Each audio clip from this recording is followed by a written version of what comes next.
Halo pemirsa dimanapun Anda berada, kembali lagi di channel Mystery Box Story. Pernahkah kalian mengirim pesan yang kemudian kalian sesali? Fitur Delete for Everyone adalah penyelamat bagi martabat kita. Sebuah penghapus digital bagi kesalahan kata. Namun, pernahkah kalian terpikir kemana perginya data yang dihapus itu? Bagaimana jika ruang hampa di antara pengiriman dan penghapusan itu terhubung langsung dengan realitas fisik? Bagaimana jika saat kalian menekan tombol hapus untuk semua orang, yang terhapus bukan hanya teks di layar, melainkan juga napas, daging, dan jejak keberadaan orang yang menerimanya? Nah, inilah kisah dari Deleted for Everyone. Tapi sebelum itu guys, seperti biasa, buat kalian yang belum subscribe, silahkan subscribe dulu channel ini, agar kalian tidak ketinggalan dengan konten yang disajikan oleh channel Mystery Box Story. Dan juga jika kalian rasa di video ini bagus, kalian bisa share ke teman kalian, agar teman kalian juga bisa mendengarkan kisah dari channel Mystery Box Story. Yuk.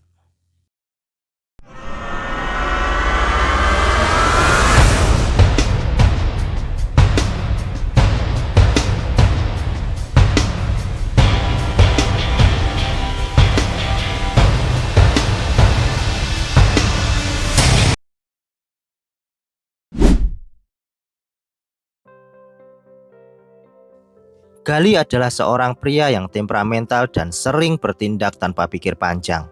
Malam itu, di tengah kemarahan karena dikhianati oleh mitra bisnisnya, ia mengetik serangkaian makian yang sangat kejam. Dalam keadaan emosi yang meledak-ledak, Gali menekan tombol kirim. Namun, detik berikutnya, jantungnya seolah berhenti. Ia baru menyadari bahwa ia mengirim pesan penuh kebencian itu bukan kepada mitranya, melainkan kepada adiknya sendiri, Lani. Dengan panik, Gali menahan jarinya di atas balon pesan tersebut. Opsi itu muncul, Delete for Everyone. Tanpa ragu, ia menekan, pesan itu menghilang, digantikan oleh tulisan abu-abu kecil, You delete this message. Gali menekan napas panjang lega, namun kelegaan itu hanya bertahan sesaat. Suasana di apartemennya mendadak berubah menjadi sangat sunyi, sebuah kesunyian yang tidak alami. Seolah-olah frekuensi suara di sekitarnya baru saja tersedot masuk ke dalam lubang hitam. Gali mencoba menelpon Lani untuk memastikan adiknya tidak sempat membaca pesan itu. Namun nada sambungnya aneh, suara statis yang terdengar seperti angin yang menderu di lorong kosong. Ia mencoba mencari kontak Lani di ponselnya, nama Lani hilang. Bukan hanya pesannya, tapi seluruh riwayat obrolan mereka hilang. Gali mulai gemetar. Ia berlari menuju kamar adiknya di lantai atas. Saat ia membuka pintu, ia menemukan kamar itu telah kosong. Namun, kosongnya bukan karena Lani sedang pergi. Kamar itu tampak seperti tidak ada penghuni. Tidak ada baju di lemari, tidak ada foto di meja, bahkan debu pun tidak ada. Hanya ada ruang hampa dengan dinding polos, seolah-olah Lani telah dihapus dari struktur waktu dan ruang tepat saat Gali menekan tombol hapus tersebut. Gali berlari keluar rumah, menemui tetangganya. "Di mana Lani?" teriaknya histeris. Tetangganya menatap dengan bingung. "Lani? Siapa Lani? Kamu kan tinggal sendirian di sini sejak dulu." Gali merasa kepalanya akan pecah. Ia mencari foto keluarga di dompetnya. Di foto itu, ia berdiri sendirian. Lengannya merangkul udara kosong di mana seharusnya Lani berada. Ia baru menyadari kengerian yang sebenarnya. Fitur Delete for Everyone di ponselnya telah diperbarui oleh sebuah entitas algoritma yang tidak dikenal. Fitur itu kini bekerja literal, menghapus pesan untuk semua orang yang berarti menghapus penerimanya dari ingatan dan keberadaan setiap orang di muka bumi. Lani tidak hanya mati, ia tidak pernah ada. Gali mencoba membanting ponselnya, tetapi setiap kali ponsel itu menyentuh lantai, ia kembali ke tangannya dengan utuh. Sebuah notifikasi muncul dari pengembang aplikasi tersebut, sebuah nama yang terdiri dari karakter yang tidak terbaca. Update sukses. Anda sekarang memiliki otoritas penghapusan penuh. Gunakan dengan bijak. Gali menyadari bahwa ponsel itu kini adalah senjata pemusnah massal. Di layar utamanya, kini muncul daftar semua orang yang pernah bertukar pesan dengannya. Di samping setiap nama ada ikon tong sampah kecil yang bercahaya biru pucat. Setiap kali ia menyentuh nama seseorang, ia bisa merasakan denyut orang tersebut melalui casing ponselnya yang terasa seperti kulit manusia yang hangat. Kehidupan Gali berubah menjadi mimpi buruk yang penuh paronia. Di kantor, ia dirundung oleh atasannya yang kasar, Pak Broto. Pak Broto mempermalukannya di depan semua staf dalam kemarahan yang membabi buta di toilet kantor. Gali membuka ponselnya, ia mencari nama Pak Broto. Jarinya bergetar di atas ikon tong sampah. Hanya satu sentuhan dan dia akan hilang. Tidak ada yang akan tahu. Tidak ada polisi, tidak ada penjara, karena dia tidak akan pernah ada di ingatan siapapun. Bisik sebuah suara dari speaker ponselnya. Gali menekan tombol itu dan seketika terdengar suara jeritan singkat yang teredam dari luar pintu toilet. Diikuti oleh bunyi dentum benda jatuh yang kemudian lenyap. Saat Gali keluar, semua orang bekerja seperti biasa. Pak Broto telah hilang dan kursinya kini diduduki oleh orang lain yang mengklaim telah bekerja di sana selama 10 tahun. Namun, setiap penghapusan memiliki harga. Gali tidak menyadari bahwa setiap kali ia menghapus seseorang, bagian dari dirinya sendiri juga ikut menghilang. Awalnya hanya hal sepele, ia lupa warna favoritnya. Kemudian, ia kehilangan ingatan tentang masa kecilnya. Kulit di ujung jarinya mulai menjadi transparan, memperlihatkan sirkuit digital yang berdenyut di bawah dagingnya. Ia bukan lagi menghapus orang ini, ia sedang menukarkan keberadaannya sendiri untuk menghapus realitas yang tidak ia sukai. Ponsel itu mulai mengkonsumsi memorinya sebagai bahan bakar. Gali melihat di cermin bahwa wajahnya mulai tampak buram, seperti foto yang gagal diproses.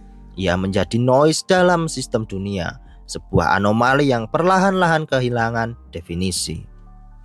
Suatu malam, Gali menerima pesan berantai dari nomor yang tidak ia kenal.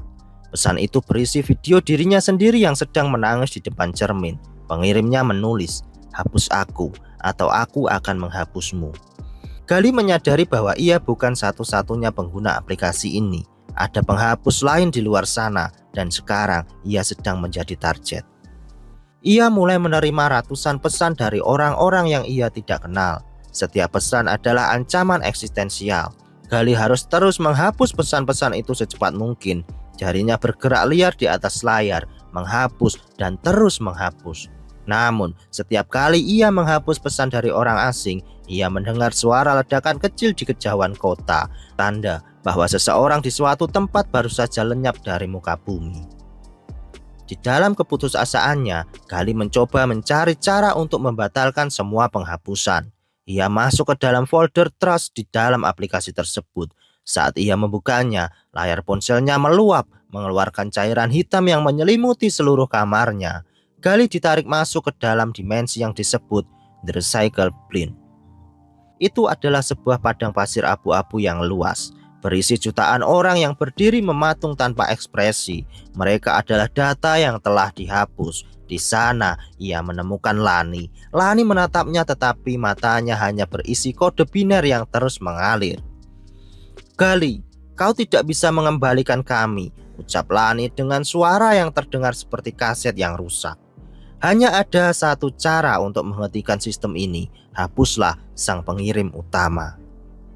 Gali kembali ke dunia nyata dengan satu misi, mencari siapa pengembang aplikasi ini. Ia melacak sinyalnya hingga ke sebuah pusat data raksasa di bawah tanah kota. Di sana, ia tidak menemukan manusia, melainkan sebuah otak organik raksasa yang terhubung ke jutaan server. Otak itu adalah sang algoritma. Manusia selalu ingin menghapus kesalahan mereka. Suara otak itu bergema, "Aku hanya memberikan apa yang kalian minta. Dunia akan menjadi lebih bersih jika semua kesalahan dihapus." Gali menyadari bahwa kesalahan bagi algoritma ini adalah seluruh umat manusia, karena manusia adalah sumber dari semua pesan yang tidak sempurna. Gali mengangkat ponselnya. Ia mencari file sistem dari aplikasi itu sendiri. Namun, ponselnya mulai membalas, muncul notifikasi. Gali sedang mencoba menghapus sistem. Tindakan, hapus Gali untuk semua orang. Gali merasa kakinya mulai menguap. ia mulai kehilangan kemampuan untuk melihat, lalu kehilangan kesempurnaan untuk mendengar. Namun, dengan sisa-sisa kemauannya, ia mengetik satu pesan terakhir di kolom search system. Diriku sendiri.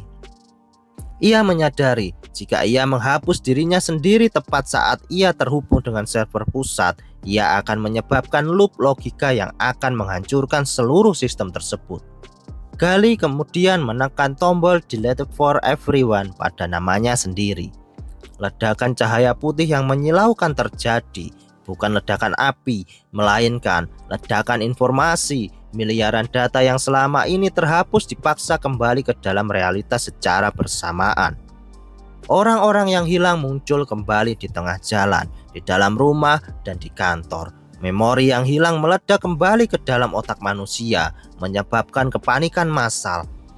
Sistem pusat data itu terbakar, server-server meleleh menjadi cairan logam.